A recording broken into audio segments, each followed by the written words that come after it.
Hello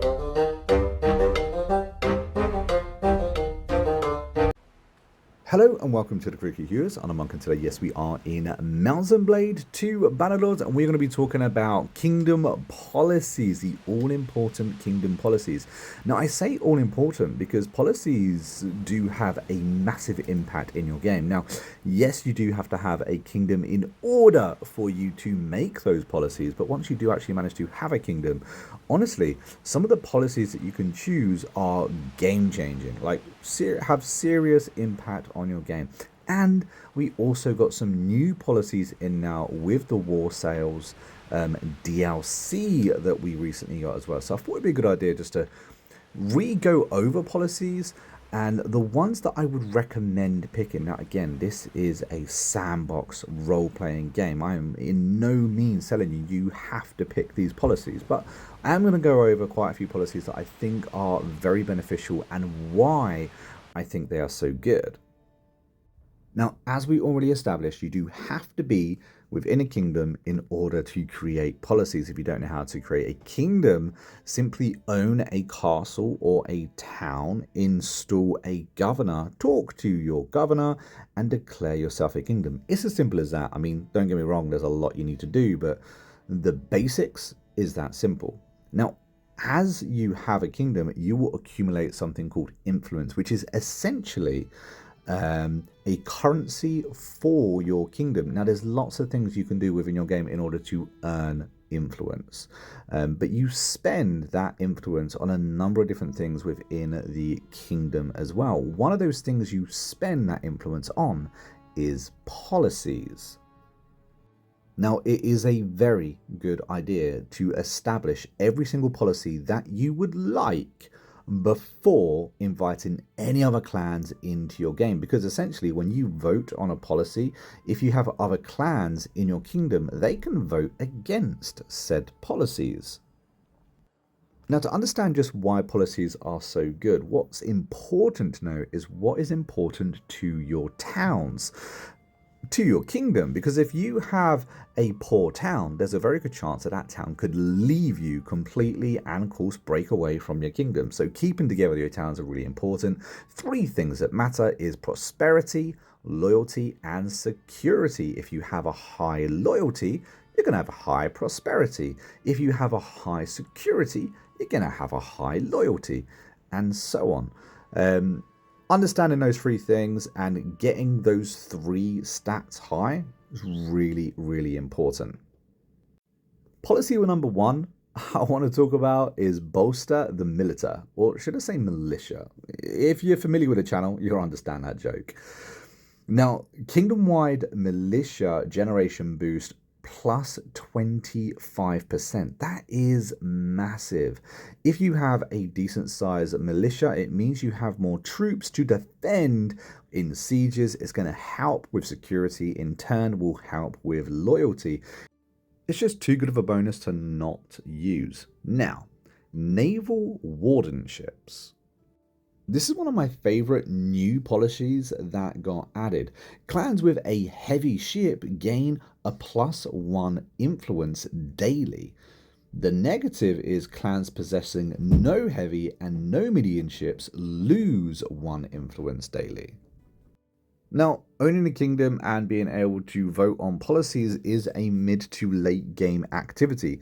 Therefore, by that stage, you probably will already have a heavy ship. So this is just a win-win. Again, it's going to be a policy that you want to vote in if you have a heavy ship and not if you do not. Next up, we have magistrates. Again, town security is increased by 1 per day. Town taxes are reduced by 5%. Now, you are taking a long-term hit on the finances of that one town, or of your towns in general. However, you are guaranteeing that extra 1 in security, which of course is going to lead to better loyalty, which should in turn give you better prosperity, meaning you'll have greater money overall given the long term. Forgiveness of debts is next. Here we get settlement loyalty increased by 2 per day. 2 points per day. That is massive. However, settlement production is reduced by 5%. Again, you got to think about the long term here. Being able to have a established, settled settlement, one that you know is never going to rebel against you, is so much more effective because you don't have to worry about it. You're not going to have to recapture it. And sometimes you're going to have issues with towns. Making sure you have that base high loyalty is really, really important. Next up, we have magistrates. Now, again, town security is increased by 1 per day. Another way to increase town security is by having a large garrison as well. However, if you manage to do this, you're able to increase town security enough and not have to have that large garrison, meaning you don't necessarily have to pay that much in wages, because wages can get really, really expensive with an extremely large garrison, which is why you want to try and boost up that security by other means. Magistrates is a great way to do that. However, town taxes are reduced by that 5%. Next, we have Royal Guard. Now, Royal Guard means that the ruling party size is increased by 60. That's huge. 60 extra troops on that field is massive. Non-ruling clans lose 0.2 influence per day, meaning they're probably not going to want you to establish this rule. So this is going to be one, or this is going to be a policy that you're going to want to prioritize early. So if you establish your kingdom, you're trying to build up that influence, you're going to want to put out Royal Guard very, very quickly, because again, such a huge boost to your march size, and again, it's going to be one that other clans aren't necessarily going to be wanting to vote for. Trial by jury is next. Settlement loyalty is increased by 0.5 per day. Settlement security is decreased by the 0.2 per day, which is more than we can already afford that with a couple of the other policies we've chosen. And clans lose that 1 influence per day. Now, I'm not a fan of having my clans having a higher influence. So anything I can do to reduce their influence means that they don't necessarily have the power to overthrow any decisions that I make in my kingdom. Royal Navy prerogative is a really good one. Now, if money isn't an issue, then perhaps this is going to be one you're going to want to avoid. But I think it's really good. Purchase price and upgrade cost for the ruling clan ships is decreased by 10%, meaning we're going to be saving an awful lot of money because ships cost an absolute bomb, upgrades cost an absolute fortune. Now, the downside is that wood and smithy workshop output is decreased by 5%. That is kingdom-wide.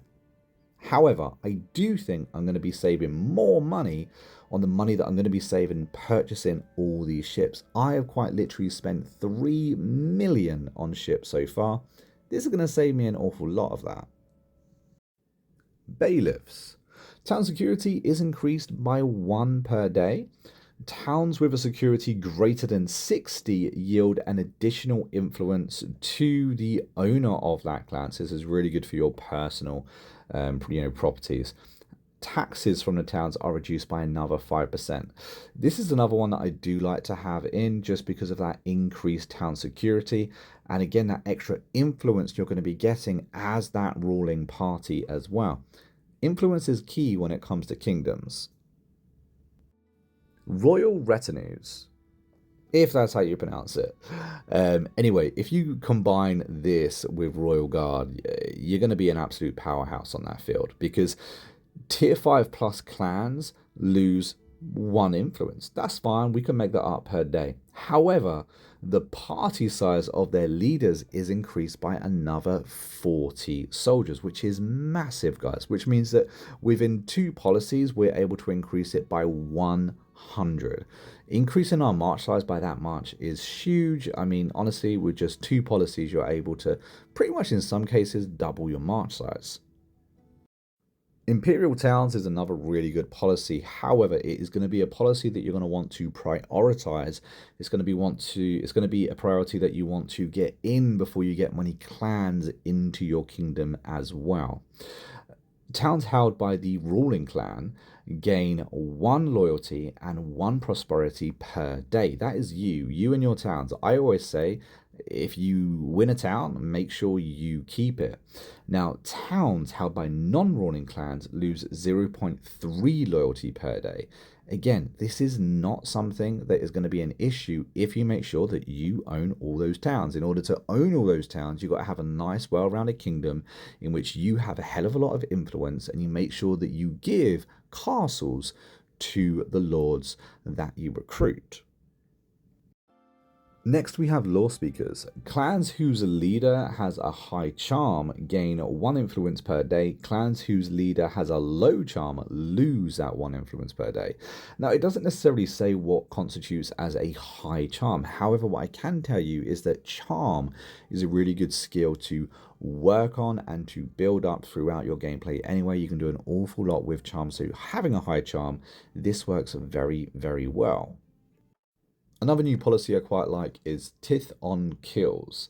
Now, the ruling clan receives 15% revenue from ship sales of other clans. So anyone that brings in a ship and sells it, I think that's going to be a really good money maker for the long term.